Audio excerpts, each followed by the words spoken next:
안녕하세요. 사랑하는 우리 성도님들, 한 주간 잘 지내셨습니까? 하나님께서 오늘도 저희에게 특별한 시간을 주셨습니다. 말씀을 공부한다라고 하는 것이 그렇게 우리에게 쉬운 것은 아닙니다. 하나님께서 시간을 주셔야 되고요. 마음도 인도해 주셔야 저희가 또 인도함을 받고자 하는 마음도 성령님이 은혜로 주시는 거예요. 그래서 이 자리에 나오셨다라고 하는 것은 이미 하나님의 은혜가 여러분을 붙들고 계시다, 이런 뜻이라고 저는 생각합니다. 오늘도 열심히 주님 말씀 함께 배우고요. 우리 마음에 새겨서 더욱더 우리가 주님께서 기뻐하시는 삶 함께 살아가면 좋겠습니다. 우리 함께 찬송 드립니다. 찬송가 433장 귀하신 주여 날 붙드사 찬송 드리고 제가 기도하고 말씀 공부 시작하도록 하겠습니다. 433장입니다. 귀하신 주여 날 붙드사 주께로 날마다 더 가까이 저 하늘나라 나 올라가 구주의 품 안에 늘 안기어 영생의 복 받기 원합니다. 봉헌할 물건 나 없어도 날마다 주께로 더 가까이 내 죄를 주께 다 고하니 주님의 보혈로 날 씻으사 눈보다 더 희게 하옵소서. 간악한 마귀 날 꾀어도 주 예수 앞으로 더 가까이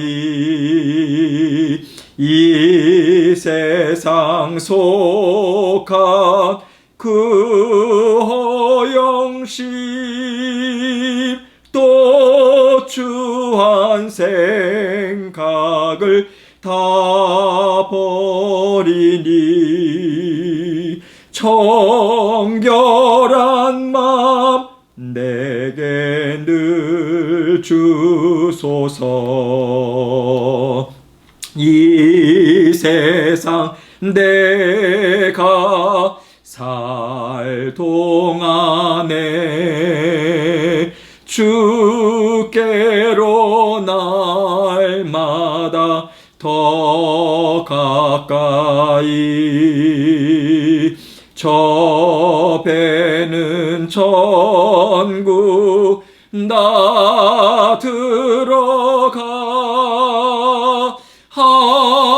한없는 복락을 다 얻도록 풍성한 은혜를 주옵소서.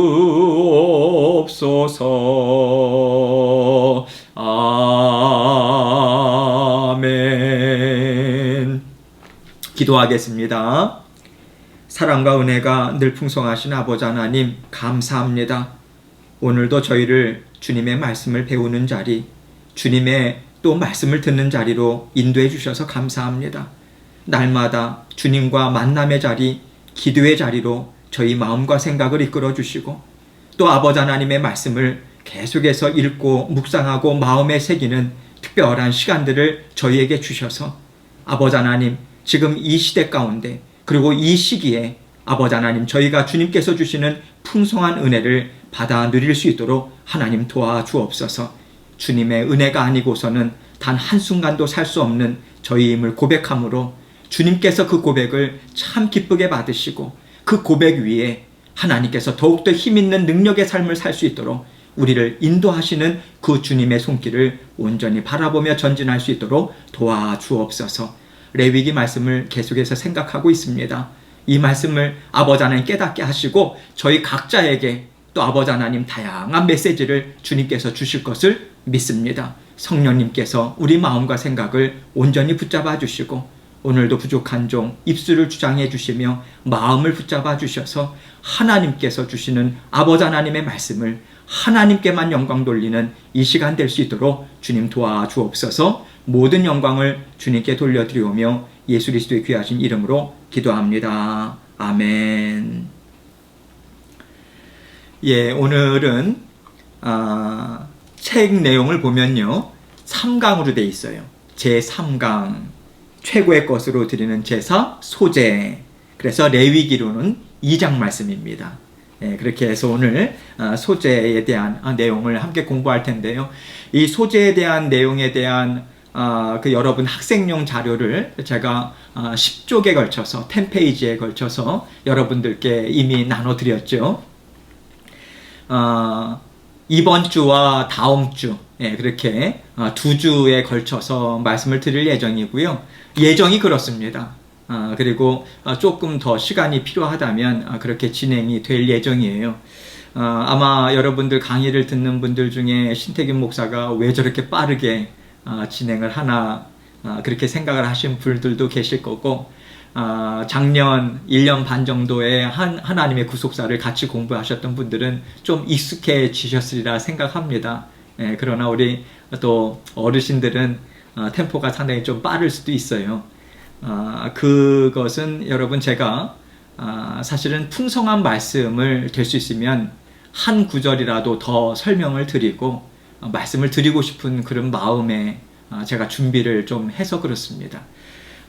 그래서 여러분이 이해를 해 주시고요. 이것은 단지 성경 공부 시간으로 끝나는 것이 아니라 말씀 공부를 하고 그리고 여러분들에게 나눠드렸던 여러분이 구입하신 그 책 내용도 읽어보시고 그렇게 해서 여러분들께서 하나하나 번제면 번제, 소제면 소제 그 모든 내용들이 여러분의 것이 될 수 있도록 그렇게 여러분들께서 말씀을 섭취하시면 되겠습니다. 지난주에 저희가 번제 내용을 공부하고 나서 뒷부분 적용에 대한 부분을 제가 오늘 소제 시작하는 부분에 있어서는 하지 않으려고 합니다. 여러분들께서 그 책 내용을 읽어주시고요. 읽어보시고 특별히 여러분들께서 그 책 내용을 읽으시면서 이 정도까지 생각할 수 있나 그런 의구심이 드는 부분들도 있을 수도 있어요. 그러나 그것을 여러분들이 삶의 적용점으로 받아들인다고 해가지고 큰 위해가 될 내용은 전혀 없어요. 여러분들께서 은혜 되시는 대로 읽으셔도 됩니다. 그렇게 다양하게 나온 책들은 그 내용들은 여기에 목사님께서 성경 공부를 준비하면서 여러 목사님들 또 학자의 책들을 참고했잖아요. 성령님께서는 그 학자들이나 목사님들에게 주신 은혜들이 참 다양하거든요. 하나님께서 주신 그런 어떤 통찰력, 인사이트들을 그분들이 그러한 기록된 것을 이 책을 준비한 목사님이 성경 공부 교재를 준비하면서 다양하게 준비를 한 것이기 때문에 성령님께서 여러 가지 방면으로 은혜를 주시는구나 라고 생각을 하시면 되겠습니다. 그래서 여러분들께서 읽으시면서 아직까지 내가 받아들이기엔 좀 어렵다 하시는 내용들은 그냥 건너뛰셔도 됩니다. 그러나 걱정 안 하시고 읽으셔도 되겠다. 제가 먼저 말씀을 드리고요. 이제 오늘부터 진행되는 소재 내용에 있어서는요. 제가 성경 공부를 준비하면서 지난주에 말씀드린 대로 이 소재에 대한 내용을 먼저 깊이 있게 다루고 각각의 성경 구절과 연관된 구약이나 신약의 성경 구절들을 좀 더 깊게 한번 저희가 함께 생각하고 그리고 이 박승호 목사님 책을 첨가해서 그렇게 해서 앞으로 강의를 진행을 할 예정입니다. 여러분들께서 그래서 책 내용이 상당히 중요하긴 하지만 적용점들에 많이 그 비중이 가 있는 것을 고려할 때 우리가 무엇보다도 말씀을 소제면 소제, 화목제면 화목제, 번제면 번제, 속죄제면 속죄제, 속건제면 속건제, 모든 절기 그 내용들을 좀 더 깊게 우리가 파악을 하고 나서 그리고 나서 나중에 적용점들을 다양하게 성령님께서 여러분에게 또 주시는 은혜가 있으실 거예요. 그 방향을 딱 잡고 저희가 앞으로 강의 진행을 할 예정입니다. 그렇게 이해를 하시고 여러분들께 강의안이 나가고 있으니까요. 여러분들이 혹시라도 또 이 강의를 들으시면서 강의안을 못 받으시는 분들이나 또 받고자 원하시는 분들이 계시다면 각반 반장님들에게 알려주시면 되겠습니다. 그러면 저희들이 또 그렇게 또 드리고 그리고 교회 홈페이지에도 PDF 파일로 올려놓을 거예요. 여러분들께서 언제든지 다운로드 하셔서 프린트 하셔서 보실 수 있도록 그렇게 해주시면 하도록 하겠습니다. 자, 오늘 최고의 것으로 드리는 제사, 소제, 이제 책 내용으로 봐서는 52쪽입니다. 제가 이제 강의 시작하도록 하겠습니다. 여러분 1장은 어떤 내용이었죠? 번제였죠? 2장은 어떤 내용입니까? 우리가 배울 내용, 소제에 대한 내용입니다. 5대 제사 가운데 번제를 배웠고요. 오늘은 소제에 대한 내용을 우리들이 함께 배우겠습니다. 여러분 소제는요, 5가지 제사들 중에서 유일하게 피가 없는 제사죠. 그래서 이 소제에 대한 내용은 나중에도 우리가 함께 살펴보겠지만 예수 그리스도의 순결한 그런 생애를 예표하고 있다. 그렇게 여러분들께서 머리에 이제 각인시키시고 또 기억하시면서 말씀 공부를 계속해서 하면 되겠습니다.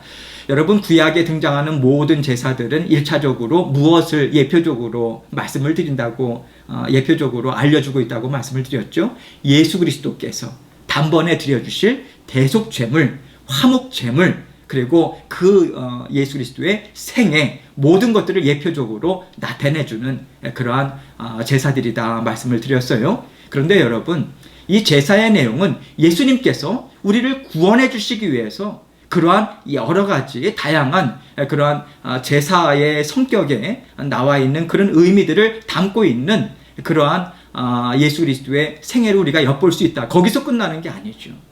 거기서 끝나는 것이 아니라 그 예수 그리스도를 통해서 우리가 하나님의 자녀되었고요. 예수 그리스도의 제자들로 우리가 다 이제는 이 땅 위에서의 삶을 살아간단 말이죠. 예수 그리스도의 제자라면 무엇을 의미합니까? 예수님이 사신 대로 이 땅 위에서의 삶을 살아가는 거예요. 영생의 삶을 살아가는 거죠. 그런 의미에 있어서 예수 그리스도의 구속으로 말미암아 구원을 받았다.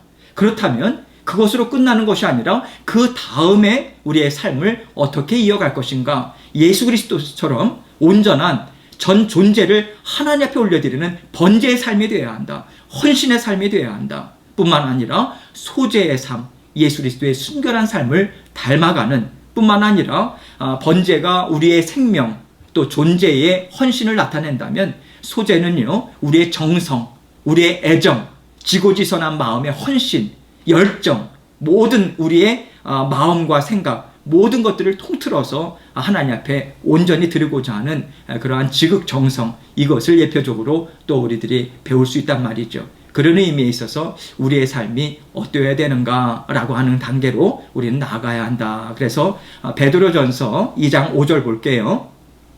이 말씀을 우리가 함께 살펴보면서 지금 베드로를 통해서 성령님은 우리 믿는 자녀들의 삶이 이 땅 위에서 거듭난 다음에 어떠한 삶으로 이어져 나가야 하는가에 대한 상당히 중요한 교훈을 우리에게 주고 있죠. 5절부터 봅니다. 너희도 산돌같이, 자 산돌 동그라미 치시죠. 살아있는 돌이라고 하는 부분에 있어서는요, 예수님께서는 우리의 교회의 머리 되시잖아요. 그리고 모퉁이 돌이 되신단 말이에요. 모퉁이 돌이라고 하는 것은 그 모퉁이 돌을 시작으로 해서 건물이 이어져서 건물이 세워지잖아요. 그것을 예표적으로 해서 예수 그리스도께서 교회의 머리 되시고 각 지체들마다 하나님께서 부르셔서 그러한 주님의 몸된 교회를 이룬다라고 하는 부분에 있어서 가장 중심되는 모퉁이 돌은 예수 그리스도. 그러나 우리 또한 그 예수 그리스도와 함께 주의 몸된 교회를 이루는 그러한 그 하나하나의 돌, 정말 중요한 역할을 하는 그러한 세워져 나가는 건축 자재로서의 그런 역할을 감당한다. 그래서 산돌이라고 하는 것은 이 산돌이라고 하는 자체가 우리 한글 성경에는 단수로 되어 있잖아요. 그러나 원어적인 의미는 복수입니다. 왜 그렇습니까? 앞에도 너희도 교회는요 한두 사람 가지고 이루어지는 게 아니잖아요. 하나님께서 다양한 사람들을 이끌어 주셔서 주의 몸된 교회를 이루어 나가지 않습니까? 왜 주의 몸된 교회, 주님이 주인 되신 교회를 이루어 나감을 통해서 무슨 하나님의 목적이 있으신가? 이 땅 위에 하나님의 사랑이 어떠하고 하나님의 구원이 얼마나 대단하고 하나님의 보호하심과 보살피심이 얼마나 풍성한가 세상에 알려줘서 하나님의 나라를 견고하게 세우고 하나님의 구원받는 백성들이 이 땅 가운데 편만하게 하라. 그 하나님의 궁극적인 목적이 있으셔서 주의 몸된 교회를 세우신 거잖아요. 그런 의미에 있어서 너희도 산돌같이 예수 그리스도와 연합하고 뿐만 아니라 다른 믿는 자들과도 함께 연합해서 하나가 되어서 한 건물을 이루는, 그래서 바로 이어서 뭐라고 이야기합니까? 신령한 집으로 세워지고, 신령한 집 동그라미 치시죠. 무엇을 의미합니까? 신령한 집이라고 하는 것이 구약적인 개념에 의하면 성전을 의미하고요. 오늘날에 있어서는 주의 몸된 교회를 의미하죠.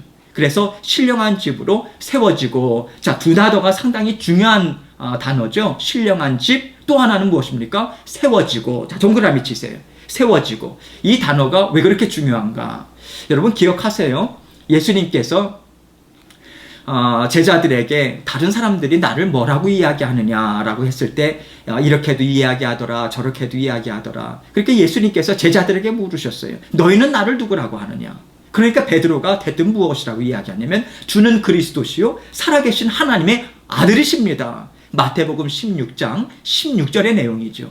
그 말씀을 듣고 나서 내가 너의 그 반석 위에 내 교회를 세운다라고 하는 의미를 세운다라고 하는 부분에 있어서 그 세우다라고 하는 단어가 지금 여기에서 신령한 집으로 세워지고라고 하는 것과 동일한 의미예요. 그러니까 베드로에게 그 고백 위에 주님은 그리스도시요 메시아시요 구원자시요 살아계신 하나님의 아들이다. 하나님이십니다. 그 고백을 하는 자들을 통해서 구원 역사를 이루어 나가고 주의 몸된 교회를 세우겠다. 그 세운다라고 하는 동일한 그 내용이 여기서도 신령한 집으로 세워지고, 누가 세운다는 얘기입니까? 예수 그리스도가 세우신다는 얘기죠. 그런 의미에 있어서 바로 이어서 예수 그리스도로 말미암아 하나님이 기쁘게 받으실 신령한 제사를 드릴 거룩한 제사장이 될지라. 거룩한 제사장, 동그라미 치시죠. 제사장이라고 하는 것, 이미 예수 그리스도를 믿음으로 말미암아 산 돌처럼 하나로 연합되었죠. 거기에서 끝나는 게 아닙니다. 진일보해서 한 걸음 더 나아가서 그리스도를 믿는 한 사람 한 사람이 제사직을 감당하는 제사장이 되었다. 만인 제사장설 아닙니까? 예수 그리스도를 믿는 자녀들은요, 예수님께서 하나님과 죄악된 세상을 이어주시는 중보자, 제사장직을 감당하셨듯이 이제는 성령님이 우리 안에 내주하심을 통해서 우리 각자가 이제는 주의 몸된 교회를 통해서 세상과 하나님 사이를 화목시키는 제사장, 그리고 그 제사장으로 세상을 하나님 앞에 올려드리고요, 계속해서 구원의 복음을 증거하는 그러한 의미에 있어서 십자가에 달리신 예수 그리스도의 사역을 계속해서 감당하는 제사장들이다. 이런 의미가 담겨져 있는 거죠. 중요한 것은요, 소제는 단독으로 드려지는 제사가 아니라고 말씀드렸죠. 번제 등 피 흘리는 다른 제사와 함께 드려지는 것이 상례입니다. 그래서 민수기서 말씀을 볼게요. 민수기서 28장 3절로 5절 말씀에는요, 이렇게 기록되어 있습니다. 또 그들에게 이르라.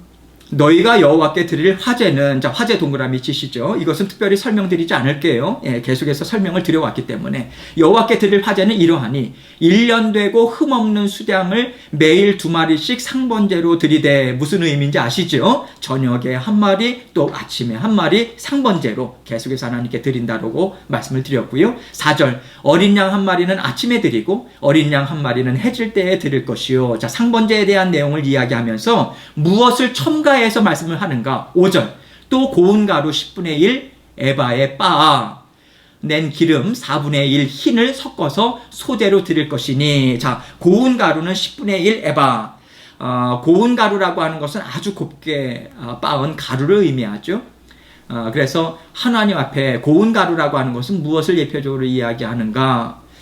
나중에도 말씀을 드리겠지만 철저히 하나님 앞에 나아가는 자들의 그런 어떤 통회한, 그런 어떤 부서진 그런 자아, 그래서 이제 그들의 자아는 있지 않고요. 온전히 하나님께 드려지는 아름다운 그러한 소재물로서의 드려지는 아주 곱게 갈린, 그래서 그러한 정성스러운, 그리고 하나님 앞에 철저하게 나 자신이 부인되고 온전히 하나님만이 정말 높임을 받고자 하는 그런 부서진, 통회하는 그러한 자아, 이것을 상징적으로 이야기하고 있다. 나중에 좀 더 제가 말씀을 드릴게요. 그래서 에바라고 하는 것은 고체의 양을 측정하는 단위라고 말씀을 드렸어요. 그래서 약 23리터 정도, 또 한국적인 의미로는 12개 정도의 양에 해당되는 것이죠. 기름이라고 하는 것은 한 흰, 그래서 올리브, 이제 감람류죠. 올리브를 빻아서 채취한 것으로, 이것은 나중에 설명을 드리겠지만 성령의 사역, 또 성령의 기름 부으심, 이것을 상징적으로 또 말씀을 하고 있습니다. 흰이라고 하는 것은 액체의 양을 측정할 때 쓰는 단위다 말씀을 드렸고요. 약 3.8리터 정도. 그래서 소재에 대해서 지금 이야기하면서 번제를 드릴 때 함께 소재물도 함께 드리는 그런 의미에서 말씀을 드리고 있는 거죠. 무엇을 말해주고 있는가? 번제의 삶 가운데 번제를 드리면서 소제도 함께 드리다라고 하는 부분은요, 여러분, 우리가 예수님을 믿고서요, 이 땅 위에서의 삶은 우리가 구원을 받았고 이제는 성화의 삶을 살아가죠. 성화의 삶이라고 하는 것은 무엇을 의미합니까? 예수 그리스도의 성품을 닮아가는 삶이에요. 그래서 성령의 9가지 열매가 나와 있는 사랑과 희락과 화평과 오래 참음과 자비와 양선과 충성과 온유와 절제라고 하는 예수 그리스도의 성품이 성령의 열매로서 우리 가운데 계속해서 맺혀지면서 예수님을 닮은 삶을 살고요, 예수님과 함께 이 땅에서 삶을 살아가는 것을 예표적으로 이야기하고 있죠. 그런 의미에 있어서 성화의 삶, 구원 이후의 삶은요, 가장 중요한 것은 예수 그리스도께서 온전히 하나님 앞에 번제물로 드려진, 희생제물로 드려진 그 구속의 은혜, 이것으로 말미암아 시작이 되고요, 그것으로 인해서도 계속 진행이 되는 거예요. 그것을 기억함을 통해서 우리는 성화의 삶을 이어져 나갑니다. 구속을 받았으니까 이제부터는 하나님 걱정하지 마세요. 제가 이제는 제 힘으로 얼마든지 성화의 삶을 살아갈 수 있습니다. 그게 아닌 거예요. 계속해서 예수 그리스도께서 나를 위해서 베풀어 주신 은혜가 무엇이냐, 계속해서 기억하고 그 하나님이 주시는 마음에서 그 마음을 놓치지 않고자 하나님 앞에 계속해서 무릎으로 나아갈 때 비로소 우리는 성화의 삶을 성령님의 도우심을 통해서 우리는 살아갈 수 있는 거예요. 우리의 힘이 아니에요. 이미 이루어주신 예수 그리스도의 은총, 은혜가 우리 삶 가운데 부어져야만, 그것이 힘있게 붙잡아 주셔야만 우리는 성화의 삶을 살아갈 수 있다. 이것이 번제를 드림과 동시에 소제물도 함께 드려라라고 하는 이 내포적인 이 의미에 담겨져 있는 그런 뜻이다라고 하는 것을 여러분이 이해를 하시면 되겠어요. 그래서 여러분, 사도 바울이 로마서 1장부터 11장까지의 내용은 무엇을 의미합니까? 하나님께서 예수 그리스도, 독생자 예수 그리스도를 통해서 이루어주신 그 복음이 무엇이냐, 그 가장 예수 그리스도께서 주어주신 그 우리가 믿고 살아가야 할 진리가 무엇인가, 그것을 1장부터 11장까지 얼마나 철저하게 파헤치는지 모릅니다. 그런 다음에 12장부터 이제는 그렇다면 우리 믿는 자들이 그 예수님으로 인해서 구원을 받았는데 그럼 어떻게 살아갈 것인가, 그것이 12장부터 시작이 되는 거예요. 그래서 대부분의 서신서들은요, 에베소도 마찬가지고 사도 바울이 그 패턴이 있어요. 앞부분에 있어서는 예수 그리스도께서, 성령님께서, 하나님께서 우리의 구원을 이루시고자 얼마나 창세전부터 얼마나 풍성한 구원을 철저하게 이루셨는가, 십자가 대속의 죽으심이 얼마나 깊은 의미를 담고 있는가, 그것은 은혜뿐이다. 이것을 철저하게 드러낸 다음에, 그리고 서신서의 후반부는 그렇다면 우리가 이 땅에서 어떻게 살아가야 할 것인가, 그것을 다루고 있는 거죠. 그 내용은 무엇을 우리에게 이야기하고 있습니까? 하나님께서 어떠한 사랑을 베푸셨는가 우리가 배웠다면 그대로 살아라. 그래서 우리가 배우는 것과 사는 것은 떨어질래야 떨어질 수가 없는 것이다. 이것을 우리에게 알려주고 있는 거예요. 그래서 로마서 12장 1절에 뭐라고 기록되어 있습니까? 그러므로 동그라미 치세요. 이게 핵심이에요. 그러므로 앞부분에 그 예수 그리스도로 인한 풍성한 사랑을 받았기 때문에 그것을 근거로 해서 그러므로 형제들아 내가 하나님의 모든 자비하심으로 너희를 권하노니, 이렇게 되는 거예요. 예수 그리스도께서 이미 이루어주신 복음의 은혜가 없으면 그 이후의 실천적인 삶도 여러분 오래 못 가요. 살아갈 수가 없어요. 항상 하나님의 은혜가 앞장서서 가셔야 돼요. 우리는 뒤따라갈 뿐이에요. 그래서 그러므로 형제들아 하나님의 모든 자비하심으로, 자 동그라미 치세요. 자비하심. 이 자비하심이라고 하는 것 위에 불쌍히 여김 이렇게 써주시면 되겠어요. 불쌍히 여기심. 자비라고 하는 것, 불쌍히 여기심.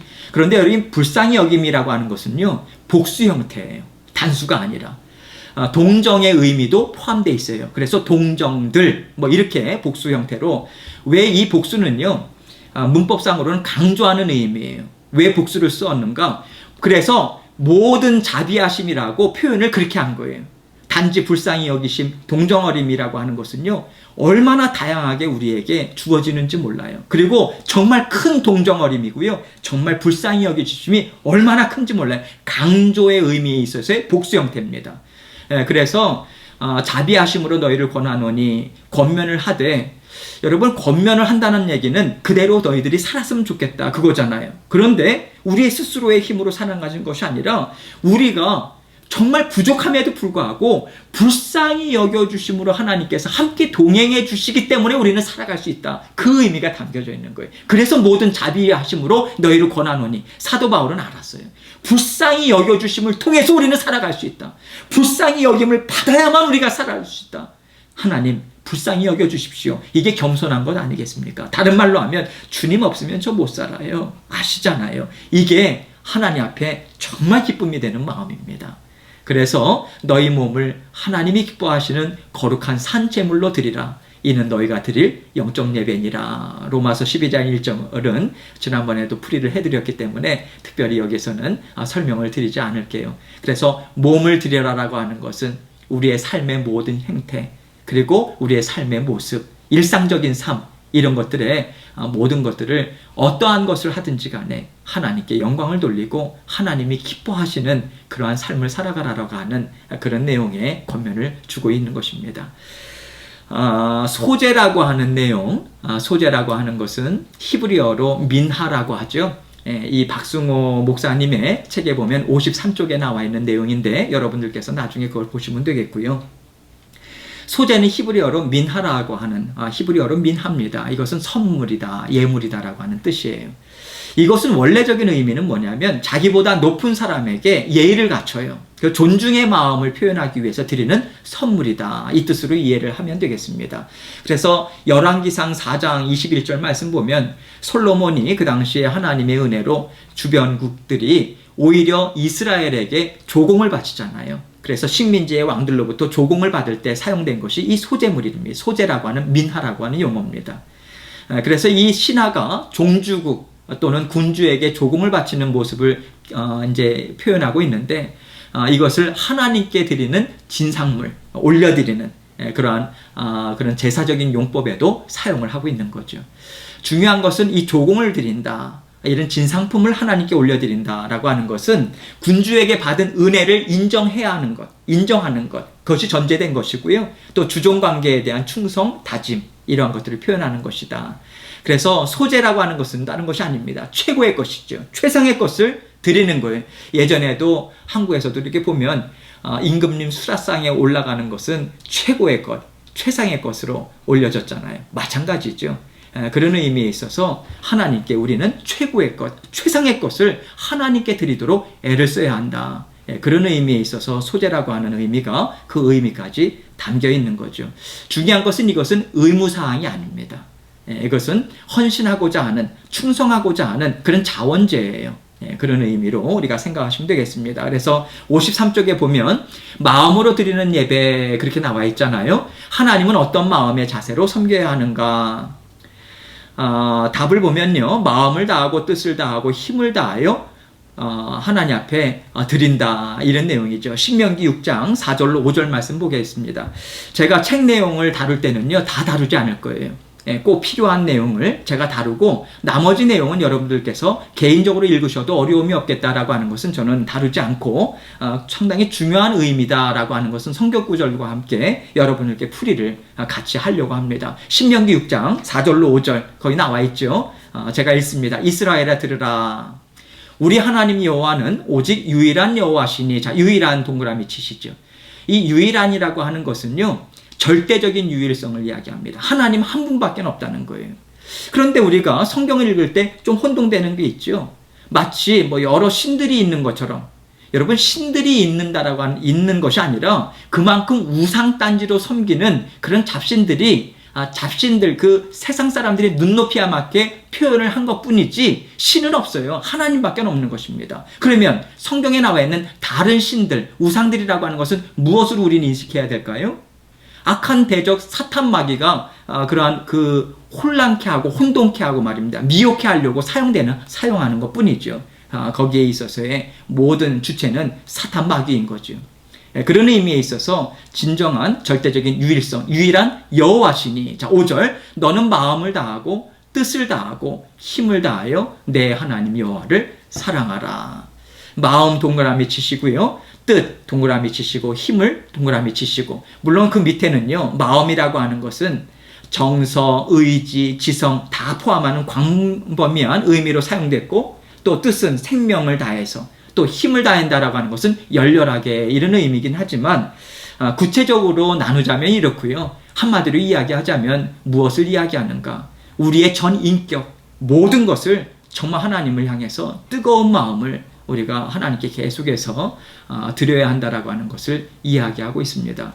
여러분, 하나님께서 나를 사랑하되 뜨거운 마음으로 사랑하라. 너희의 마음의 온도를 항상 측정하라. 그 말씀을 드린 것은요, 우리의 마음은 언제든지요, 금방 식어질 수 있는 그런 마음이기 때문에 그렇습니다. 그래서 언제나 우리는 깨어 있어야 돼요. 내 마음이 어떠한가? 그것을 점검해야 합니다. 어제 밤까지도 우리는 하나님 앞에 정말 이 마음으로 살면 되겠구나. 그래서 아주 그 의익이 충천해가지고 말입니다. 하나님 앞에 하나님께서 기뻐하시는 마음이겠지. 그런 생각을 우리가 했다 할지라도 그 다음 날이면 여지없이 우리가 바닥을 치는 그러한 마음 상태일 수 있는 것이 우리의 연약함이에요. 그래서 여러분, 우리는 하나님만 의지해야 되는 거예요. 우리 스스로의 힘을 의지할 수 없는 거예요. 하나님, 제 마음이 이래요. 붙잡아 주세요. 마음이 또 떨어졌습니다.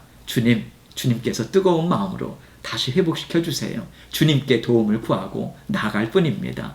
또 이와 더불어서 마태복음 22장 36절로 37절 말씀 보면요, 여기 책에는 36절이 없고 37절만 있는데 제가 필요하기 때문에 36절도 같이 봅니다. 여기 학생용 교재에는 36절도 돼 있어요. 선생님, 율법 중에서 어느 계명이 크니까? 자, 동그라미 치세요. 크니까. 우리는 그렇게 생각할 수 있겠죠. 율법들 중에서 큰 계명이 있고 작은 계명이 있나? 그런 것이 없지 않나? 다 중요하지 않나? 그렇게 생각하는데, 여러분, 랍비들, 유대인들 같은 경우에는 큰 계명이 있었고요, 중요한 계명이 있었어요. 그래서 지금 율법 중에서 어느 계명이 크니까? 라고 하는 이 질문은 모든 계명들 중에 첫째가 무엇인가? 이 질문과 동일합니다. 그래서 마가복음 12장에는 이 질문으로 되어 있는 거예요. 제일 중요한, 최상급의 가장 중요한 계명이 뭐냐? 이것을 질문한 거예요. 이 질문을 한 이유는 유대인들은, 특별히 랍비, 말씀을 이렇게 공부하고 또 서기관들도 마찬가지고 율법을 세밀하게 나눴어요. 그래서 율법들 중에 613가지의 계명이 있다라고 이들은 만들었습니다. 이 613가지의 그 계명이 왜 나왔는가? 이것이 10계명에 나와 있는 모든 글자 수들을 합치면 613개가 되는 거예요. 예. 그런 의미에 있어서 613개의 계명이 있다고 보고요. 그 중에 248개는 적극적으로 해야만 하는 적극적인 계명이다. 그렇게 분류해 놓고 나머지 365개, 1년의 날수와 똑같죠? 365개는 소극적으로 금지 계명이에요. 그것으로 분류했어요. 그래서 중요한 계명, 또 중요하지 않은 계명으로 그들은 분리를 해놨습니다. 그러니까 그것을 갖고 있는, 그러한 계명을 갖고 있는 자들이 예수님께 물은 거예요. 율법 중에서 어느 계명이 크니까. 그럼 예수님께서 뭐라고 말씀하세요? 37절에 예수께서 이르시되 내 마음을 다하고 목숨을 다하고 뜻을 다하여 주 너의 하나님을 사랑하라 하셨으니, 신명기서의 말씀을 지금 같이 예수님께서는 지금 인용해서 말씀을 드린 거죠. 다하여라고 하는 것이 무슨 의미입니까? 아까도 말씀드렸지만 전 인격을 다해서, 전 마음을 다해서, 온 마음을 쏟아서 하나님을 사랑하는 거죠. 특별히 여기 사랑이라고 하는 단어에는요, 그 아가페이스라고 하는 단어를 썼어요. 이게 왜 중요한 거냐 하냐면, 단순한 애정이나 아니면 사랑을 나타낼 때는 필레오라고 하는 단어를 씁니다. 이거하고는 엄격히 구분이 되는 거예요. 왜냐하면 아가페이스라고 하는 단어는요, 사람의 노력으로 할 수 있는 사랑의 성격이 아닙니다. 자기 이해를 초월하는 아주 무목적이고 또 무조건적인 사랑을 얘기해요. 순수한 사랑. 이것은 그 하나님의 사랑이 우리에게 부어져야만 그 사랑을 받아서 우리는 그 사랑을 전달할 수 있는, 하나님이 주시는 사랑을 힘을 입어서 사랑할 수 있는 그 사랑이 예수님께서 말씀하신 사랑하라. 이것은 무엇을 전제로 하고 있는가? 우리가 하나님으로부터 사랑을 풍족하게 받지 않는 한은 하나님께서 주신 사랑을 우리는 전달할 수 없는 거예요. 하나님을 사랑하는 것도 마찬가지입니다. 이웃 사랑도 마찬가지고 하나님 사랑도요. 먼저 우리가 하나님 사랑을 받아서 그게 힘이 되어서 우리는 하나님을 사랑할 수 있는 거예요. 그게 아가페이스라고 하는 사랑하라. 이것은 사람의 능력으로 안 된다. 하나님이 주시는 힘으로 가능하다. 이것을 함축적으로 내포하고 있는 그런 의미다. 이것을 이야기하는 거죠. 그래서 예수 그리스도의 사랑을 풍족하게 받아 누린 자들이, 그 사랑이 얼마나 나에게 은혜로 다가왔는가, 그것을 뼈저리게 느낀 자녀들이 예수님이 나를 사랑하셨듯이 나 또한 그 사랑을 생각하면서 이웃을 사랑할 수 있는 거예요. 그리고 하나님 사랑도 동일한 거죠. 그런 의미에 있어서 이제 최고를 드리는 제사, 마음과 정성을 다 기울여서 가장 좋은 것으로 드리는 제사가 소제다. 그런 의미에 있어서 여러분과 저에게 있어서 하나님 앞에서 우리가 진지하게 질문을 던져야 되겠죠. 어떤 질문입니까? 나는 정말 하나님 앞에 최고의 것을 드리려고 하고 있는가? 최상의 것을 드리려고 하고 있는가? 내가 하나님을 사랑하는 그 예배의 자리가 중요한 개념이죠. 예배는요, 사랑을 고백하는 자리예요. 하나님, 저 주님 사랑해요. 너무 좋아해요. 감사해요. 이것을 드리는, 그래서 예배의 1차적인 목적은 드리러 가는 거예요. 우리는 하나님부터 은혜를 받는다. 그것은 하나님이 주시면 받는 것이고, 주시지 않는다면 우리는 받지 못하는 거예요. 그러나 우리는 하나님께 그 은혜, 하나님께 사랑을 드리러 가는 것입니다. 그런 의미에 있어서 내가 하나님 앞에서 드리는 사랑의 고백이 정말 마음을 다하고 정성을 다하고 전 인격을 다하는, 뜻을 다하는 그러한 예배가 되고 있는가? 이것을 우리는 스스로 질문을 던질 필요가 있는 거죠. 이러한 기초적인 것을 우리가 생각하고 이제 레위기 2장 1절부터 16절까지의 내용을 한 절 한 절 살펴볼 텐데요. 오늘은 제가 16절까지는 다 진행하지 못합니다. 한 절 한 절 제가 설명을 드리면서 말씀을 드릴게요. 자, 본문 1절을 봅니다. 같이 읽을게요. 시작. 누구든지 소제의 제물을 여호와께 드리려거든 고운 가루로 예물을 삼아 그 위에 기름을 붓고 또 그 위에 유향을 놓아. 자, 중요한 단어들이 나오죠. 소제 동그라미 치시고요. 소제라고 하는 의미는 무엇인가 앞에도 말씀드렸죠. 고운 가루 동그라미 치시고요. 기름 동그라미 치시고 그 위에 유향 동그라미 치시죠. 각각의 상당히 중요한 의미들이 담겨져 있고요. 이 내용들의 의미를 뒷부분에 가서 계속해서 하나하나 제가 설명을 드릴게요. 자, 1절 말씀 먼저 봅니다. 누구든지 소제의 예물을 드리려거든. 자, 누구든지 드리려거든.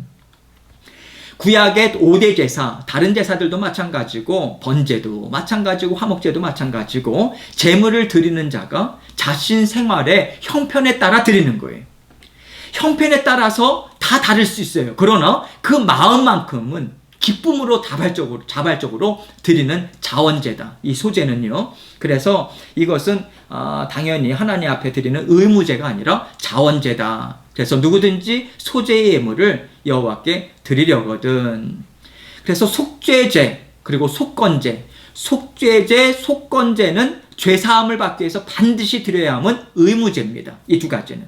그러나 이 소제는요, 자원제다. 여러분 이렇게 생각하시면 되겠어요. 소제라고 하는 것은 아까도 말씀드렸지만 선물이다, 곡물이다, 이런 기본적으로 이런 뜻을 갖고 있고요. 그런 의미에 있어서 자발적으로 드리는 예물이다.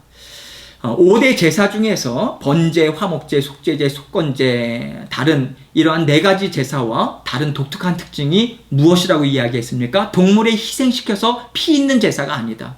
피 없는 곡물 제사이다. 이것이 좀 다른 점이다. 소제에는요, 여러분 2가지 형태가 있어요. 첫 번째 뭐냐면 번제나 화목제와 같이 피를 흘리는 제사들과 더불어서 그 일부로서 함께 드리는 소제가 있어요. 이게 첫 번째 의미예요. 그래서 번제 드릴 때 소제, 아까도 읽었죠? 같이 드리는 거예요. 그래서 어떻게 보면 피 없는 제사라고 이야기하지만 사실은 기본적으로 피가 있는 제사인 것입니다. 물론 곡물 제사이긴 하지만 번제물에는 이미 피가 흘린 그런 희생제물에 피가 있지 않습니까? 그런 내용이 있어서 같이 드리는 소제가 있고요. 둘째는 뭐냐면 독자적으로 드려지는 경우가 있어요. 그래서 다른 번제나 그런 피 흘리는 제사에 어떤 부속적인 제사로 드리는 게 아니라 지금 오늘 2장에 나와 있는 이 소제의 내용은요, 백성들이 하나님께 대해서 감사하고요, 충성하고 정말 하나님 앞에 순수한 마음으로 헌신을 표현할 이유가 있을 때에 언제든지 드릴 수 있었던 그런 독자적인 소제에 대한 내용이 지금 여기 레위기 2장에 있는 그런 말씀의 지금 내용이다 이것입니다. 자, 고운 가루로 예물을 삼아 그 위에 기름을 붓고 또 그 위에 유향을 놓아. 자, 고운 가루 동그라미 치라고 그랬죠. 원래 고운 가루라고 하는 것은요, 기본 동사가 흔들다라고 하는 뜻이에요. 흔들다. 이 말이 왜 나왔냐면 고대 이스라엘 사람들이 고운 가루를 얻기 위해서 빻은 가루를 흔들었거든요. 그 기본적인 단어가 거기에서 나온 거예요. 그래서 아주 고운 가루, 정말 세밀한 그런 고운 가루를 얻기 위해서 흔들었다. 그래서 고운 가루다. 거기에 기름을 붓습니다. 소제의 예물의 종류에는요, 날 것으로 드리는 것, 그리고 요리된 것으로 드린 것, 두 가지가 있죠. 요리된 것으로 드리는 예물, 나중에도 여러분 읽으시면 그 구분이 돼요. 요리된 예물 같은 경우에는 기름을 고운 가루, 밀가루하고 함께 섞어야 돼요. 기름을 섞어야 돼요. 그러나 요리된 제물이 아닌 경우에 있어서는 단지 기름만 붓기만 해서도 됩니다. 그게 1절과 15절에 지금 나와 있어요.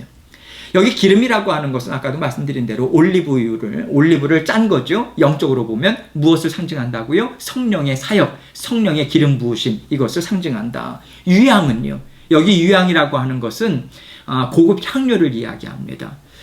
이것을 첨가하는 이유는 제물이 향기를 풍기면서 하나님 앞에 올려지도록 하기 위한 거죠. 영적 의미에 있어서의 유향이라고 하는 내용은요, 성도들의 기도를 상징적으로 이야기하고 있습니다. 그래서 이것도 나중에 여러분께 말씀을 드리면서 좀 더 나아가서 좀 깊은 의미로 다른 말씀들과 더불어서 설명을 드릴게요. 자, 소제의 주 제물은 곡물입니다. 곡물 제사예요. 번제로 드리는 제물이 흠이 없어야 된다. 그렇죠? 흠이 없어야 된다라고 하는 전제가 있죠. 소제의 제물에 있어서의 전제가 무엇입니까? 고운 가루여야 돼요. 고운 가루. 이것을 강조하고 있는 거죠. 그래서 예수 그리스도의 순결한 인성을 상징한다. 이것으로 우리는 이해를 할 수 있고요. 소제의 예물이 되는 고운 가루는요, 먼저 제물을 드리는 그러한 제물을 드리는 당사자와 관련해서는요, 그의 옛사람이 완전히 깨어진 거예요. 완전히 깨어지고 부서지고 갈려지고, 그래서 아주 고운 가루와 같이 빚어지는 대로 빚어지는, 아주 모양도 예쁘게 나오고, 그렇게 그러한 심령으로 하나님을 섬기는 것을 상징적으로 이야기하고 있습니다. 또한 예수 그리스도와 관련해서는 이 고운 가루라고 하는 것은요, 아주 그 죄가 없는, 그리고 순결하고 완전한 인성을 예수 그리스도께서 갖고 계시다. 이 두 가지 방면으로 우리는 생각을 할 수 있어요. 항상 제물을 생각할 때는요, 제사제도도 마찬가지고 1차적으로 그것이 의미하는 바가 무엇인가? 그렇다면 그 하나님께서 말씀을 왜 주셨겠어요? 그것을 읽는 하나님의 자녀들이 그 양식을 취해서 너희 것으로 삼아서 이 땅에서 살아라. 그래서 우리는 그 가운데 나와 관련해서 이 말씀을 통해서 나에게 주시고자 원하시는 말씀이 무엇일까? 거기까지 나아가야 되는 거죠.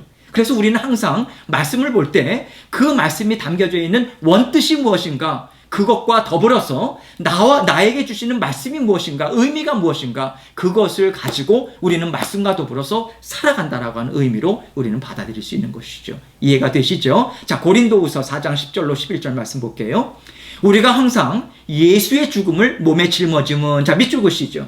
되게 중요한 의미죠. 우리가 예수 그리스도의 그 십자가의 보혈로 인해서 구원을 받은 이후의 삶에 대해서 사도 바울은 무엇이라고 표현하고 있는가? 여러 가지 다양한 의미들이 있고 다양한 표현들이 있지만 특별히 예수의 죽음을 몸에 짊어진다. 그러한 예수님을 따라가는 삶이다. 이것을 이야기합니다. 여러분, 예수 그리스도의 죽으심이라고 하는 것에 있어서는 전제가 무엇이라고 했어요? 그의 그 십자가의 고난 그리고 죽으심, 거기서 끝나는 게 아니죠. 예수 그리스도의 십자가의 죽으심과 우리의 그 죽은 자 가운데서 부활하심, 이게 다 통틀어서 십자가 대속의 죽으심이 갖고 있는, 내포하고 있는 의미다. 그런 의미에 있어서 여러분, 고난을 통한 영광을, 부활이라고 하는 것은 반드시 예수 그리스도의 고난과 죽으심을 전제로 하고 있어요. 그리고 죽음을 통해서 새로운 생명을 줄 수 있는 예수 그리스도께서 부활로 다시 부활하셨지 않습니까? 그래서 우리 또한 예수 그리스도를 닮아가는 그 고난, 예수 그리스도를 닮아가는 그 삶을 통해서, 그것을 통해서 우리는 비로소 영광을 맛보기 위해서는 반드시 전제되어야 되는 부분이 예수 그리스도를 닮아가는 삶이 전제가 되어야 된다. 그것을 지금 내포적으로 이야기하고 있는 거죠. 중요한 것은 사도 바울이 지금 예수의 죽음이라고 하는 죽음이란 단어를 쓸 때 일반적으로는요, 다나토스라고 하는 죽음이라고 하는 용어를 사용을 할 때 헬라에 다나토스라고 하는 용어가 있어요. 그건 죽음 그 자체를 이야기해요. 그런데 여기서는 다나토스라고 하는 단어를 쓰지 않았어요. 네크로신이라고 하는 단어를 썼어요. 네크로신이라고 하는 헬라어는요, 단순히 죽음만을 지칭하는 것이 아니라 죽는 과정까지 함축적으로 이야기하고 있어요. 고난이나 죽는 과정까지 포함하고 있죠. 그런 의미에 있어서 성도로서 신앙에 예수 그리스도를 닮아가는 삶에 있어서는 계속해서 날마다 우리의 옛사람이 죽어요. 계속해서 우리의 옛사람, 옛 자아가 죽어나간다라고 하는 것은요, 우리에게 있어서 고난이라고 하는 것으로 우리는 이해를 하셔도 됩니다. 그게 쉬운 일이 아니에요. 그런 의미에 있어서 지금 예수의 죽음을 몸에 짊어짐은 예수의 생명이 또한 우리 몸에 나타나게 하려 함이라. 자, 예수의 생명 동그라미 치시죠. 내 옛 자아가 계속해서 주님의 십자가 앞에서 죽음을 당할 때 비로소 예수 그리스도의 부활의 능력을, 왜 그렇습니까? 우리가 그 부활의 능력을 힘입어서 살아가는 것도 예수님께서 주시는 그 능력을 받아 누려야만 살아갈 수 있는 거잖아요.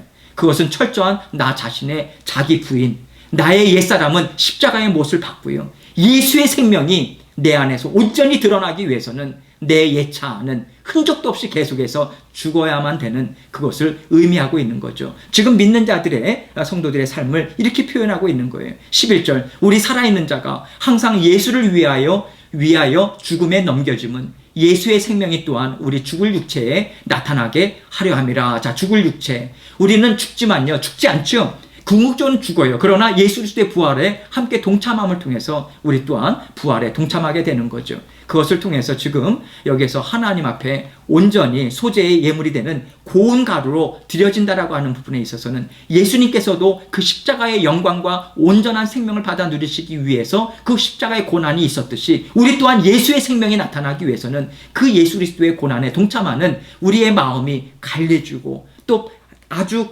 고운 가루로 부셔지는 그러한 과정들이 우리에게는 있을 수 있다. 믿는 신자들의 삶에 그러한 것들을 지금 이야기하고 있고요. 히브리서 4장 15절이 우리에게 상당한 큰 위로가 되죠. 왜요? 우리에게 있는 대제사장은, 자, 대제사장 동그라미 치시죠. 누구를 이야기합니까? 우리 주 예수 그리스도를 지칭하는 거죠. 우리의 연약함을 동정하지 못하시리가 아니요. 자, 연약함 동그라미 치시죠. 연약함 위에다 뭐라고 쓰시냐면요, 화살표 긁으시고 죄성 플러스 육신의 연약함, 이렇게 적으시면 돼요. 죄성 그리고 육신의 연약함. 자, 우리의 연약함을 동정하지 못하시리가 아니요. 이중부정이에요. 동정한다는 얘기죠. 얼마든지 동정한다. 동정한다라고 하는 의미는요, 함께 순환당한다, 이것과 동일한 의미예요. 이게 무슨 얘기입니까? 우리의 연약함, 죄성이나 이런 연약함을 우리 예수 그리스도도 동일하게 그 가운데 우리가 당하는 고난 또한 예수님께서 이미 당하셨다. 이게 동정이라는 거예요. 충분히 공감하시는 거예요. 왜? 예수님도 사람이셨잖아요. 이 땅 위에서 살아가면서 예수님도 죄에 대한 유혹 받으셨습니다. 인간적인 그 어떤 육신의 피곤함 있으셨습니다. 여러 가지 슬픔이 있으셨습니다. 여러 가지 사람이 감당해야 되는 이 땅에서 삶의 모든 것을 남김없이 받으신 거예요. 그러나 모든 일에 우리와 똑같이 시험을 받으신 이로되 죄는 없으시니라. 유혹을 받으셨지만 예수 그리스도께서는 이기셨죠. 물리치셨습니다. 첫 아담이 하나님의 말씀을 거부하고 배신한 것과 같이 그래서 죄의 나락에 빠뜨려진 것처럼 그렇게 실패하지 않으셨어요. 제2의 아담, 두 번째 아담이신 예수 그리스도께서는 승리하셨습니다. 그래서 우리처럼 시험은 받으셨지만 그래서 여러분 우리가 당하는 연약함, 이 땅 위에서 사람으로 살아가면서 인간으로 또 살아가면서 구원의 여정을 살아가면서 많은 어려움들이 있잖아요. 그것을 우리 예수님께서는 온전히 예수님께서는 감당하시고 또 이해하시고 그래서 동정하시고 그래서 더욱더 도와주시려고 애를 쓰셔서 그래서 성령님을 통해서 우리를 날마다 함께 살아가시면서 도와주시는 것 아니겠습니까? 그런 의미에 있어서 우리가 소재의 삶을 우리 혼자 감당하는 게 아니에요. 우리를 동정하시고 도와주시는 예수 그리스도의 도우심이 있는 것입니다. 그것을 우리가 생각할 수 있는 거죠. 잠깐 쉬고 계속해서 강의를 진행하도록 하겠습니다.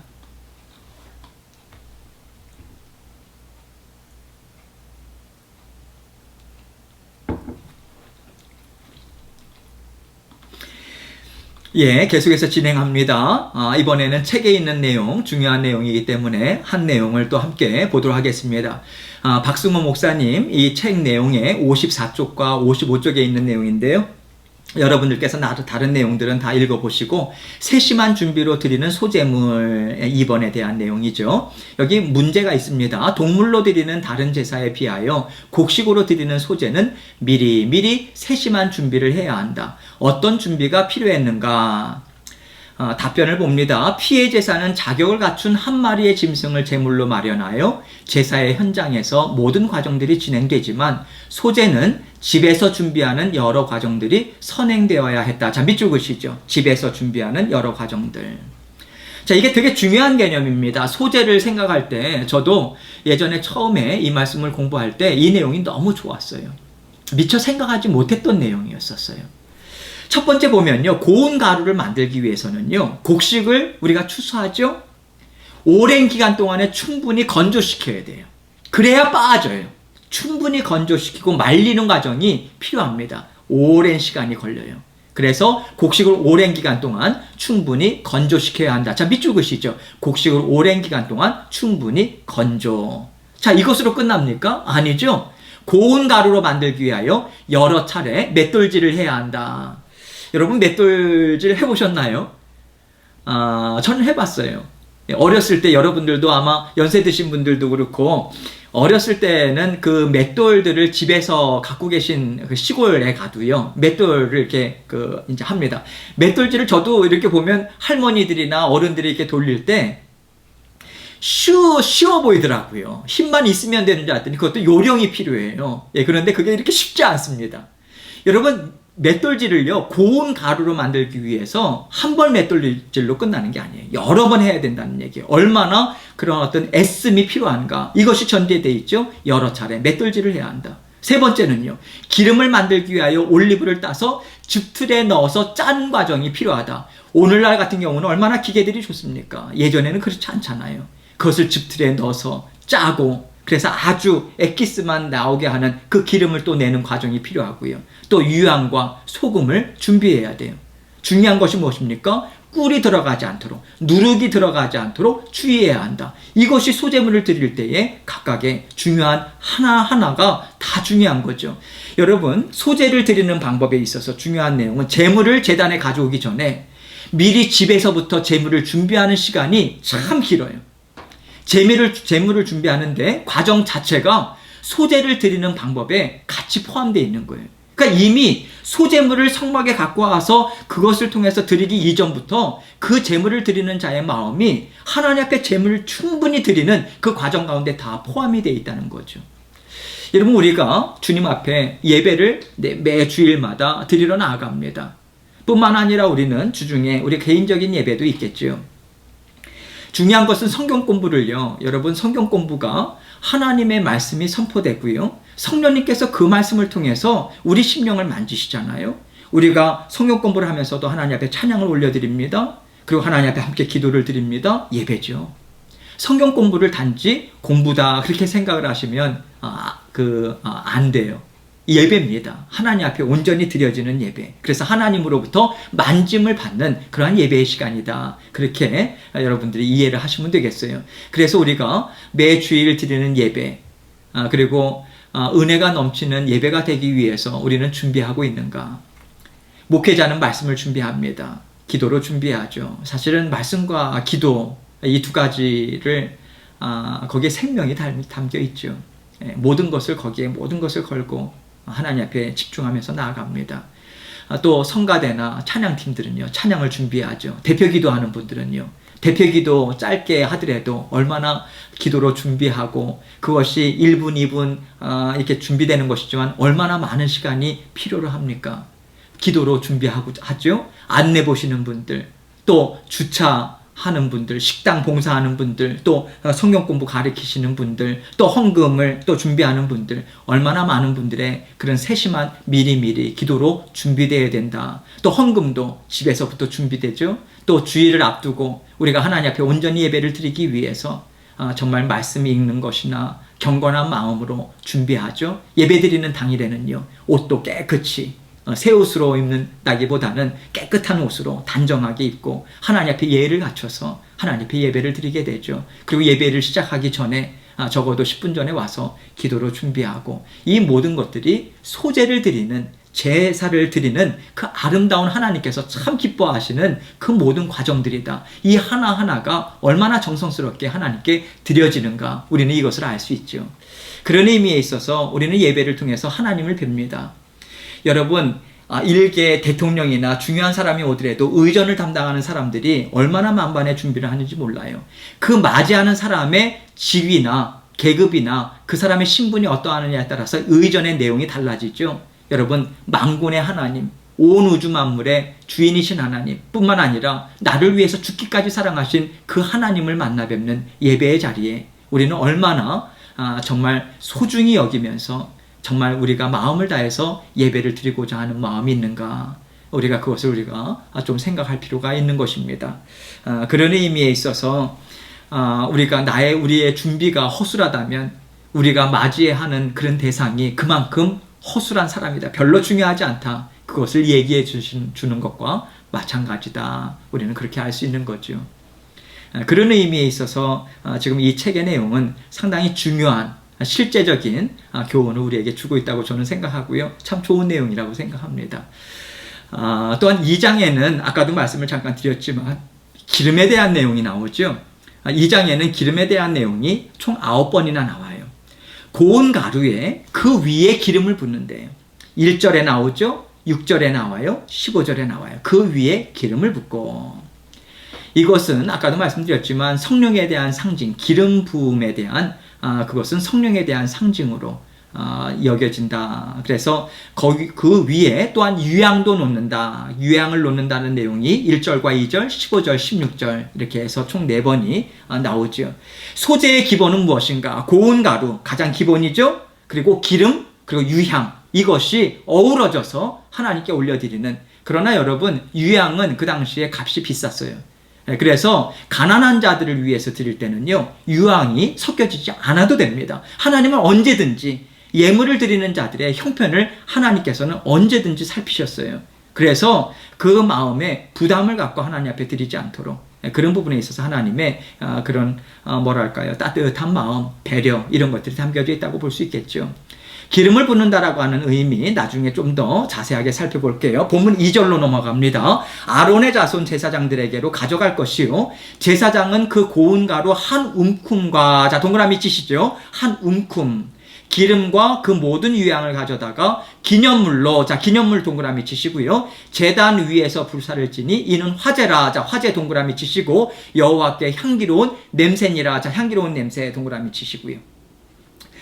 아론의 자손 제사장들에게로 가져갈 것이요, 제사장은 그 고운 가루 한 움큼과, 자 고운 가루 한 움큼이라고 되어 있는데요, 소재물에는요 총 5가지 종류가 있어요. 5가지. 첫 번째가 무엇인가? 고운 가루 한 움큼이에요. 한 움큼이라고 하는 것은 한 주먹으로 딱 잡힐 수 있는 거, 핸드풀. 그래서 한 주먹으로 딱 잡을 수 있는 한 움큼, 이것입니다. 고운 가루 한 움큼으로 드리는 소재가 있고요, 두 번째는 뭐냐면 화덕으로 구운 것을 드리는 소재가 있어요. 이것은 4절에 나와요. 세 번째는요, 번철에 붙인 거예요. 철판에 붙인 것을 드리는 것. 그리고 4번째는 솥에 삶은 것을 드리는 것.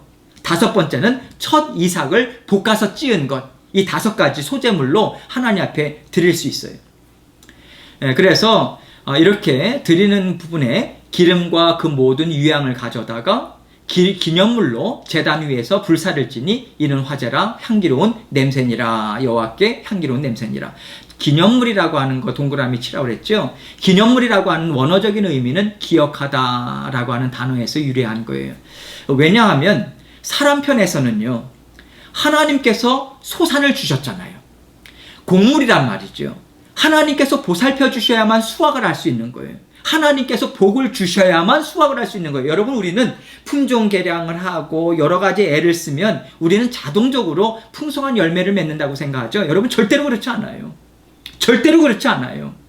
하나님의 은혜가 있으면요, 아무리 땅이 우리가 삶의 상황이 척박하다 할지라도 얼마나 풍성한 열매가 나타나는지 모릅니다. 그러나 하나님의 은혜에 의탁하지 않는 삶에는요, 내가 갖고 있는 것이 리소스가 많다 할지라도 열매가 나오지 않아요. 특별히 하나님이 기뻐하시는 열매야만이 하나님께서도 기뻐하시고 우리에게 정말 가치 있는 열매일 텐데요, 그 열매 안 맺혀져요. 사람의 눈으로 볼 때는 열매인 것처럼 보여요. 여러분, 그러나 그렇지 않아요. 모래 위에 쌓는 성과 마찬가지예요. 반드시 허물어져요. 우리는 이것을 기억해야 돼요. 그래서 하나님께 그러한 부분에 있어서 기억하다, 사람 편에서는 하나님께서 은혜를 주셔서 이 곡물을 제가 수확했습니다. 감사합니다, 하나님. 그 은혜를 기억하면서 드리는 기념물로 한 움큼을 드려진다라고 하는 것으로 생각할 수 있는 것이고요. 하나님 편에서는요, 하나님의 기억에 남을 만한 재물이다. 여러분, 이게 참 은혜, 참 기쁘지 않습니까? 하나님께서 너희의 모든 삶을 기억한다. 그때 나를 위해서 이런 마음 썼지. 나를 위해서 나를 사랑하는 마음으로 너의 형제 자매에게 이러한 마음을 썼지. 여러분, 하나님은 하나하나 다 기억하세요. 중요한 것은 뭐냐면 기억된 것들은 하나님께서 단 한 가지도 땅에 떨어지지 않는다는 거예요. 여러분, 다 갚아주세요. 여러분들이 지금 하나님을 위해서, 또 다른 사람들은 알아주지 않더라도 여러분이 하나님 앞에서 정말 즐거운 마음으로 헌신하고 하는 것 하나님께서 다 갚아주십니다. 여러분, 듣기 좋으라고 제가 말씀드리는 거 아니에요. 제가 체험했고요, 주변에 많은 사람들이 체험했어요. 여러분, 하나님 앞에 기쁨으로 올려드리는, 그래서 하나님께서는 기억하세요. 여러분의 눈물, 여러분의 그런 헌신, 자그마한 몸짓 하나 다 기억하십니다. 하나님 앞에 기억되었다. 그것이 여기 기념물이라고 하는 것에 담겨지는 의미예요. 그런 의미에 있어서 이는 화제라. 여호와께 향기로운 냄새니라. 중요한 것이 화제로 드려지고 향기로 하나님 앞에 올려지는 하나님께서 기뻐 받으시는 화제다, 이런 내용이죠. 영적인 의미에 있어서 유향이라고 하는 것이, 유향에서 풍겨나온 향기가 무엇이라고 말씀드렸습니까? 성도들의 아름다운 기도, 그것뿐만 아니라 모범적인 생각, 생활들, 이러한 것들 뿐만 아니라 예수 그리스도 앞에 순종하신 아주 고운 가루가 되어서 하나님 앞에 전적으로 순종하신 예수 그리스도의 그런 헌신, 마음의 정성, 이것을 상징적으로 말씀드린다고 그랬죠. 그래서 고린도후서 2장 14절로 15절 말씀 보면요, 이렇게 기록되어 있죠. 항상 우리를 그리스도 안에서 이기게 하시고, 자, 동그라미 치세요. 이기게 하시고, 우리로 말미암아 각처에서 그리스도를 아는 냄새를 나타내시는 하나님께 감사하노라. 자, 이기게 하시고, 왜 동그라미 치라고 말씀을 드렸냐면, 지금 이것은요, 지금 사도 바울이 고린도 교회에 보낸 편지의 내용이란 말이죠. 그 당시에 고린도 교회도 마찬가지고 고린도, 에베소, 데살로니가 모든 큰 대도시들 같은 경우에는요, 로마 제국 하에 있었어요.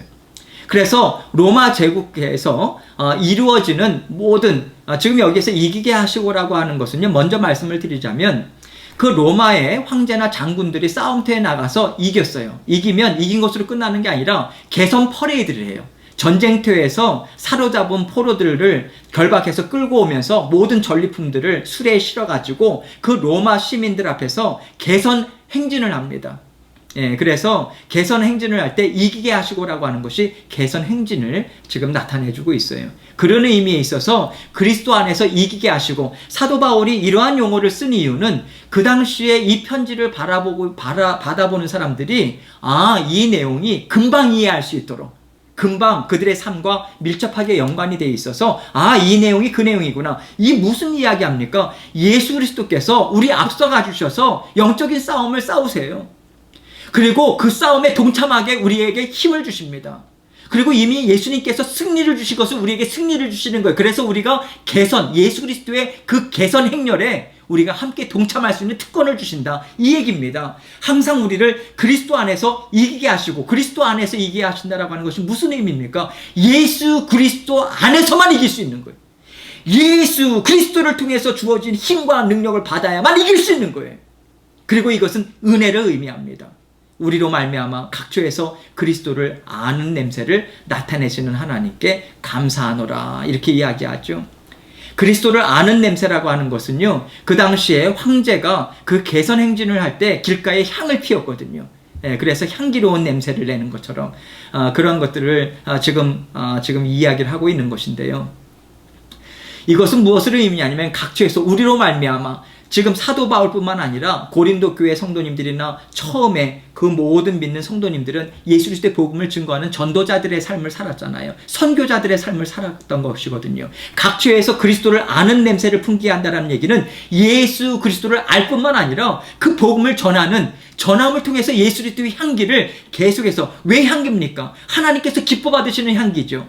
하나님께서 기뻐 받으시는 향기일 뿐만 아니라 예수 그리스도께서 하나님께서 기쁨으로 받아주시는, 왜냐하면 복음을 증거함을 통해서 영적인 열매들을 맺게 되잖아요.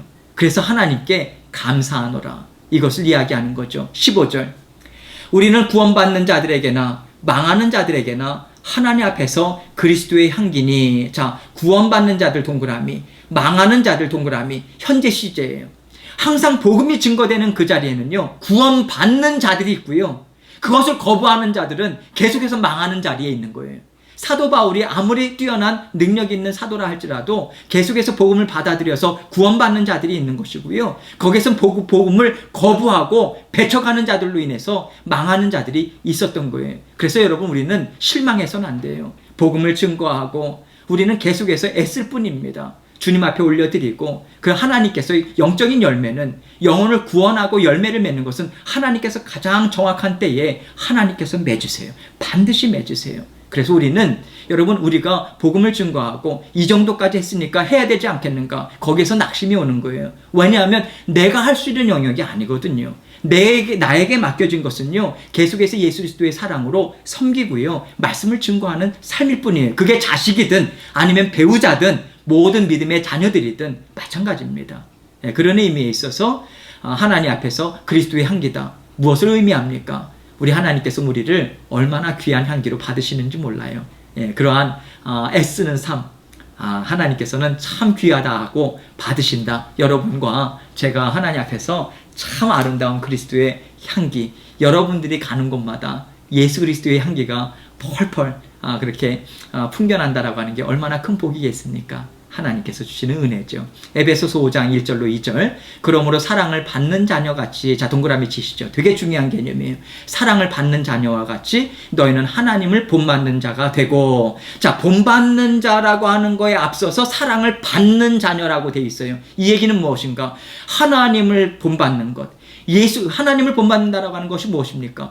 예수 그리스도께서 이 땅에서 하나님이 얼마나 사랑이 많으시고 구원을 베푸시는 능력의 하나님이신가, 하나님이 얼마나 보살펴 주시는 그러나 하나님의 살아계신 하나님을 나타내 보여주시는 삶을 살아가는, 본받는 삶은요, 우리가 지속적으로 하나님의 사랑을 받아 누리지 않고서는 불가능하다. 이것이 내포되어 있는 말씀이 1절 말씀인 거예요.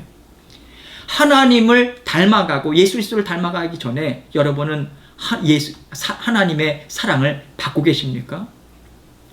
그래서 2절에 보면 그리스도께서 너희를 사랑하신 것 같이 너희도 사랑 가운데서 행하라. 우리가 사랑 가운데서 이웃들에게 사랑을 행하기 전에 예수께서 너희를 사랑하신 것 같이, 이거죠.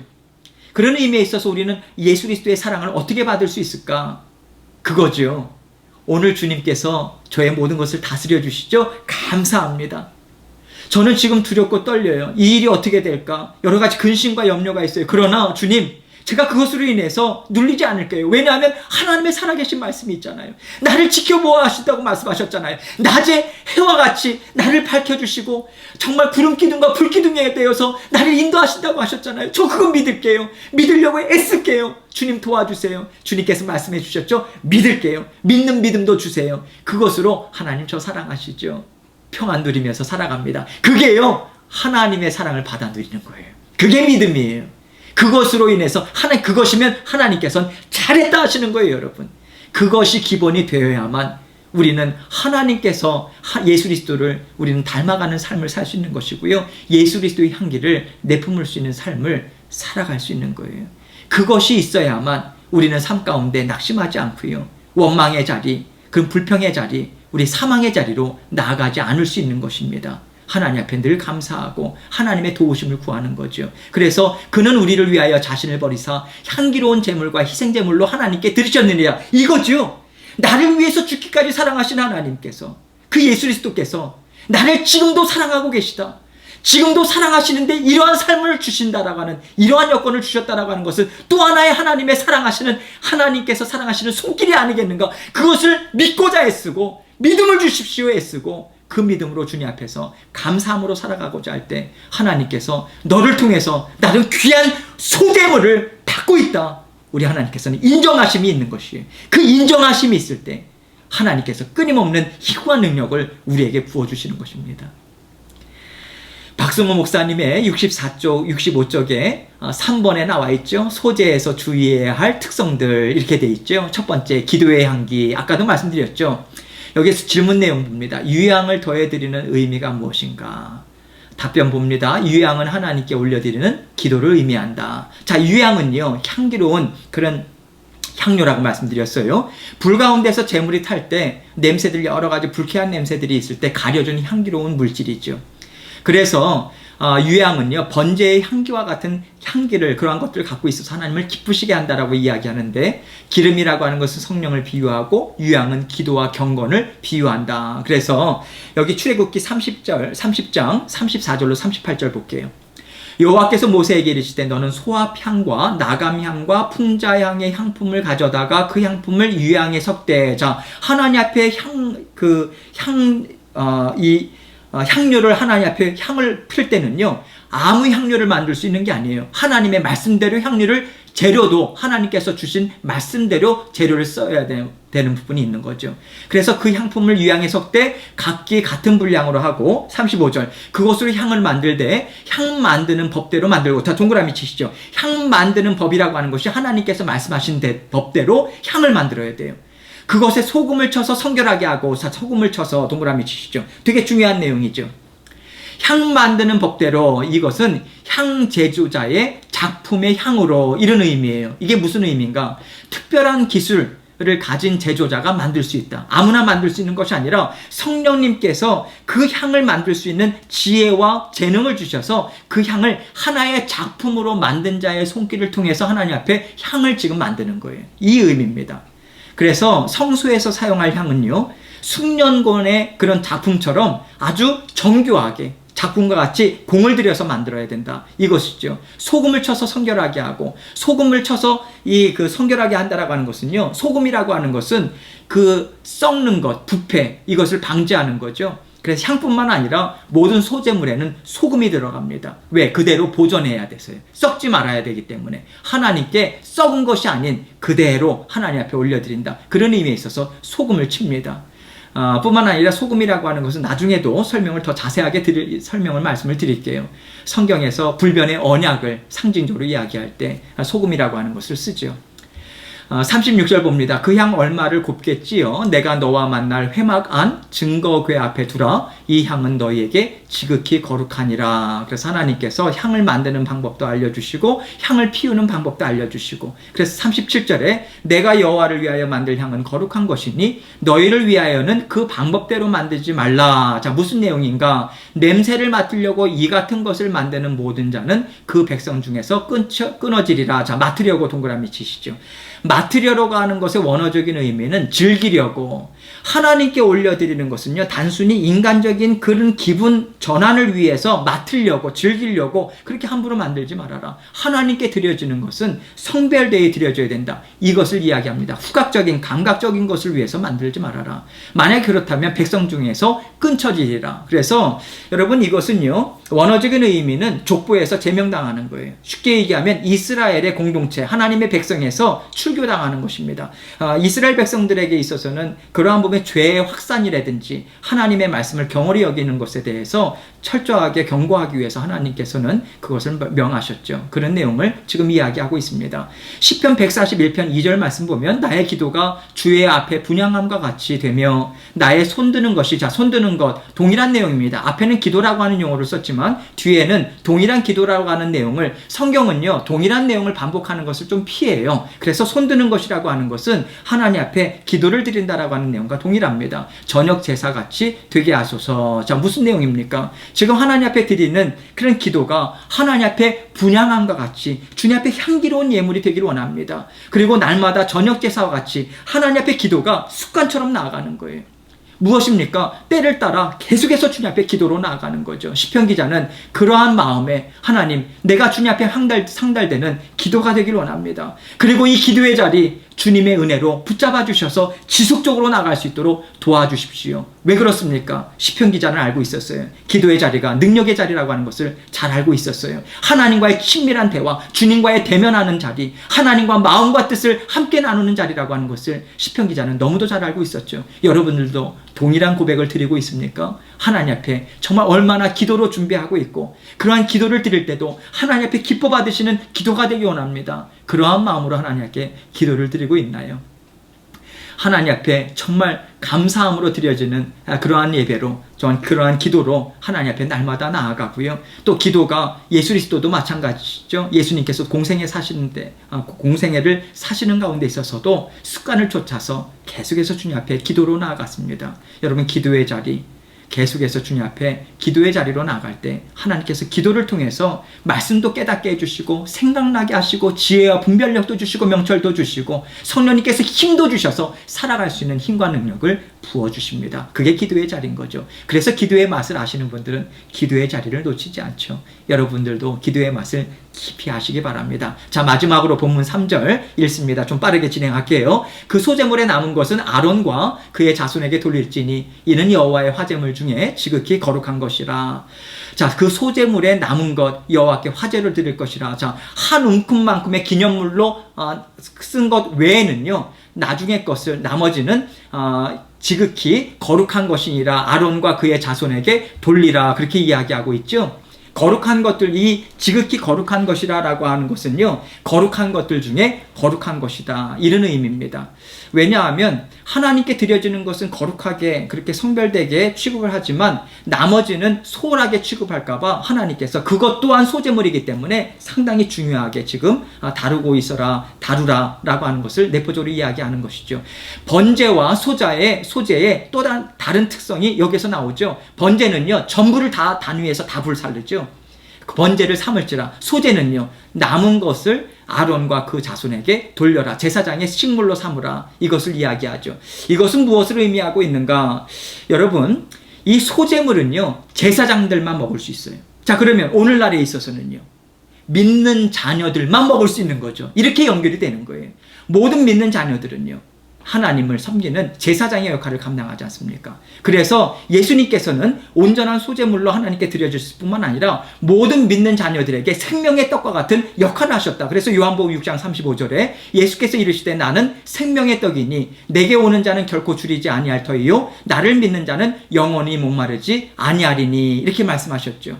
여러분, 생명의 떡입니다. 맞습니다. 예수께서 길이요 진리요 생명이라 말씀하셨습니다. 예수님과 함께 동행한다라고 하는 것이 무엇입니까? 말씀과 동행한다는 것이죠. 말씀을 통해서 우리 주님께서 주님의 마음을 전달해 주시고 뜻을 전달해 주시고 성령님의 그 감화 감동을 통해서 우리에게 갈 길을 알려주시고, 그래서 우리가 생명이 없다는 곳에 생명을 취하게 하시고 이제는 길이 더 이상 없다라고 하는 곳에 길이 되어주시고, 우리에게 이 땅 위에서 무엇을 진리로 붙잡아야 되는가 혼란스러울 때 내가 곧 진리다라고 말씀으로 다가오시는 우리 주님의 그 말씀이 있으신 거죠. 오늘도 주님께서는 우리에게 말씀하십니다. 나를 먹어라! 나를 먹어라! 그 말씀을 주시죠. 말씀을 먹고 예수 그리스도의 말씀, 그 마음을 마음의 품에 계속해서 기억해서 이 말씀으로 살아가고 예수님의 마음으로 살아갈 때, 그것이 예수 그리스도께서 살아가신 소재의 삶이고, 예수님을 마음껏 섭취할 때, 그리고 예수님의 말씀을 기억하고 살아갈 때, 이것이 하나님 앞에 아름답게 드려지는 소재의 제물된 삶이 되는 거예요. 그것으로 오늘 말씀을 통해서 우리에게 교훈의 말씀을 주고 있는 것입니다. 이후에 4절부터는 다음 주부터 계속해서 말씀을 드리도록 하겠습니다. 잠깐 기도하고 제가 마치도록 하겠습니다. 아버지 하나님 감사합니다. 오늘도 우리 소재 제물 대신 예수 그리스도의 그 정성 어린 아름다운 삶, 아버지 그것과 더불어서 우리 믿는 자녀들이 어떠한 삶을 살아가야 되는가 배웠습니다. 배우고 익히고 삶으로 살아내서 하나님께서 기뻐하시는 삶을 살기에 부족함 없도록 인도하시고 붙잡아 주옵소서. 한 주간의 삶도 주님께 올려드립니다. 함께하여 주옵소서. 예수님 이름으로 기도합니다. 아멘.